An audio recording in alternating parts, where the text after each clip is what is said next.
झूठ बोलो, माफ करना मैं मुसलमान नहीं हूं। और जब जब भी दुनिया में अंधकार वाला मालिक अपने ऋषि मुनि भेजे, इस दुनिया के अंदर 1,54,000 ऋषि आए। आखिरी ऋषि मोहम्मद पैगंबर सल्लल्लाहु अलैहि वसल्लम ने, जिनको वेदों में कल्कि अवतार और नरैशंस बोला गया, इन्हीं को बौद्ध समाज में मैत्री बोला गया और इन्हीं को मुस्लिम समाज में पैगंबर रसूल बोला गया। तुम्हारा बाप एक है, तुम्हारी माँ एक है, तुम्हारी जमीन एक है, तुम्हारा सूरज एक है, तुम्हारा चांद एक है, माँ के पेट में बनने की फैक्ट्री एक है, ऑक्सीजन तुम्हारा मालिक एक है। हर एक सवाल तक ज्यादा मालिक हो जाएंगे, दुनिया का सिस्टम बिगड़ जाएगा। आपका मालिक बोलेगा 6 महीने की रात और मेरा मालिक बोलेगा 6 महीने का दिन। एक छोटी सी बात, जब एक गांव के 2 मुखिया नहीं हो सकते, एक कॉलेज के 2 प्रिंसिपल नहीं हो सकते, एक राज्य के 2 सीएम नहीं हो सकते, एक देश के 2 मंत्री प्रधान नहीं हो सकते, अगर इसे सिस्टम में रह जाए तो हम सब करना होगा।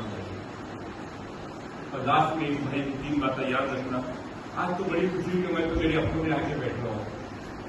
वो मेरे ऐसे अपने अल्लाह कुरान को करे है, इंसानों तुम्हारा बाप और तुम्हारी माँ एक है। हम ऐसा हम नहीं करें कि तू हिंदू है कि तू मुसलमान है। अरे सबसे पहले हम तो इंसान है। अरे जिस धर्म में बच्चा पैदा होता है तो वो धर्म लेके पैदा होता है क्या? वो तो इंसान पैदा होता है। हमारा जब हमारा माँ बाप एक है तो धर्म तो मालिक ने जो बांटा था वो परिवार के खानदान में बांटा था। हम जो बदलते गए और हम अपने धर्म बदल के गए। अगर सबका अलग धर्म होता तो सूरज किसके धर्म